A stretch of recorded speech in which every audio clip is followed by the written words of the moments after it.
I've never been to a Mercedes dealership. I don't know. After this, we're going to take a field trip. We're going to go and walk in Mercedes and see who they help first. I know the one time I went to a luxury car dealership with a white dude, they wouldn't even talk to him, and he had a briefcase full of money. So That's because of the way he was dressed, not because he was white. But by the definition, do you think it still exists?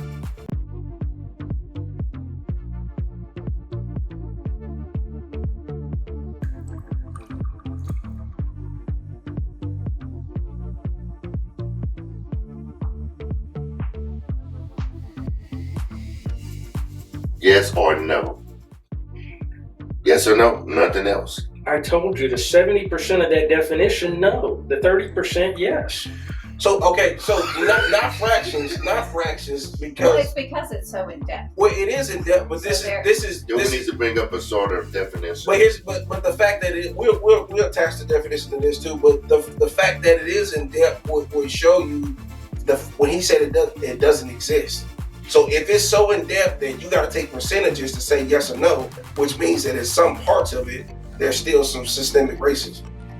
I mean, because if that's the point, you would just say H no and be done with it. There wouldn't be a need for any percentages. Well, I'm looking at the words of the definition when it says the threat of society, then yeah, but the threat of society goes multiple ways. Exactly, but just the core. So I'm going to say yes. Racism is systemic. Yeah, it And is. it depends on where you are in America. Exactly, because it could be. We're not just saying from receiving treatment from white African Americans receiving treatment from Caucasians. That's not what I'm saying.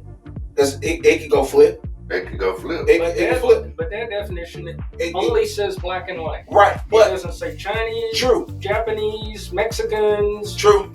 What I'm saying, okay, for example, let's pick any part in the world. Let's say Boston, Massachusetts. Have you ever been to Boston, Massachusetts? No. Have you heard stories about Boston, Yeah, Massachusetts? they wouldn't even want me in Boston. Okay, so imagine the African American living in Boston, Massachusetts. They wouldn't let the illegal immigrants go up there. They called in the National Guard to remove them. And it may not be for everywhere in the country. It may not be everywhere in Dallas-Fort Worth, Texas, in Dallas-Fort Worth. But I'm saying the fact that it exists means that it's still going on, even if it's a small percentage. Let's just say I will grant that. And if I go to Hawaii it's this weekend, exactly, you're going to experience it. the Somalians are You're going to experience it. the Hawaiian. They're not going to. They're not going to mess with you. serve me. No, they're not going to mess They're with not you. going to give me a soup. I can go to a part of Irving where it's just nothing but all Indians. Yeah. Yeah. Yeah. They're not going to want you there. Exactly. So the question is, does systemic racism exist? Your answer should have been yes. It does exist. In all races.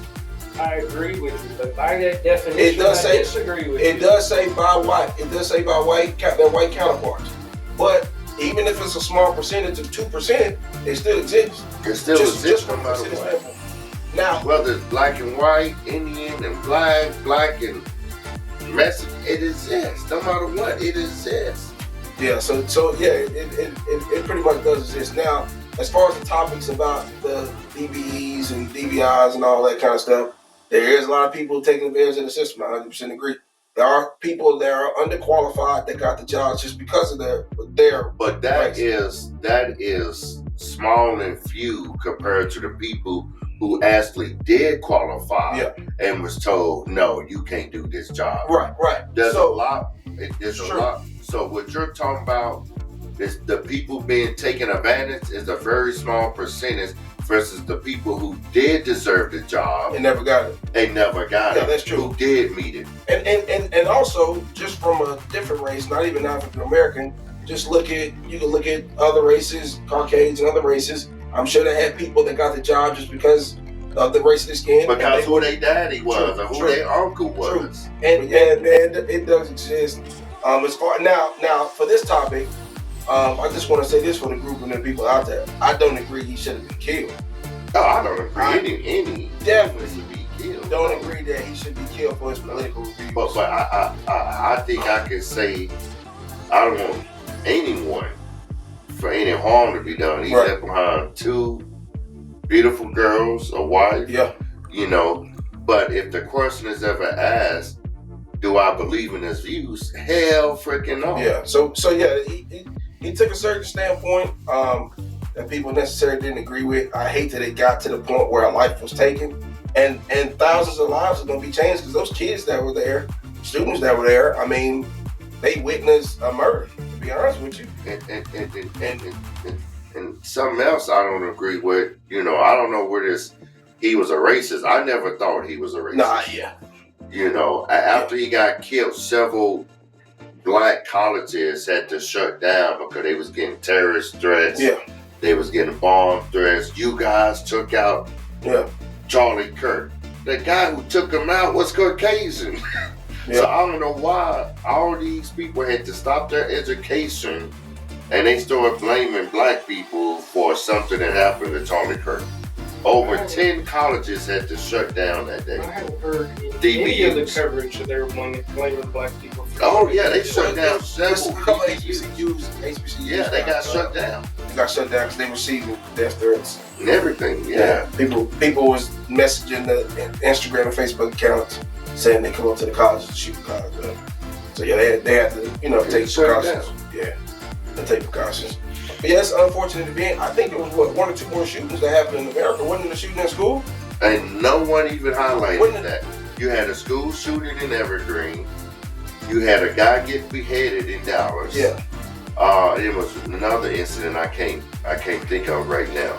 Well, Fox News highlighted all those stories. I knew about all of them. I don't know why I say nobody. I didn't know about several people started calling me, telling me about it. Maybe MSNBC and CNN and the liberal networks didn't highlight it, but Fox News highlighted it. Okay. Yeah, Fox News everywhere. They got a station everywhere. Yeah, just from a nationality standpoint, yes, I think it was a couple of shootings that happened that day in the school. Sure, I guess you could say the Charlie Kirk shooting was a school shooting too. Mm-hmm. If you want to be fair. Yeah, it was. Yeah. So that was what two school shootings in the same day in different parts of America. That's crazy, man. And I wonder how did that school shooting in Evergreen get reported since kids are not allowed to have their cell phones anymore. Who reported the school shooting? Man, hopefully it was a police officer. Hopefully they got police officers there. I'm sure they do. Yeah, but if the shooter was in a whole different part of the school where it was just a teacher and the kids. Hopefully a teacher said something. Maybe a teacher said something. Maybe. But how much life could have been saved by people calling 911? Yeah. I think that bill is going to get challenged soon. I don't know. We live in a point in time in America where man, things are getting out of hand. Yeah. Viewers, let us know how you feel. Soundstripe.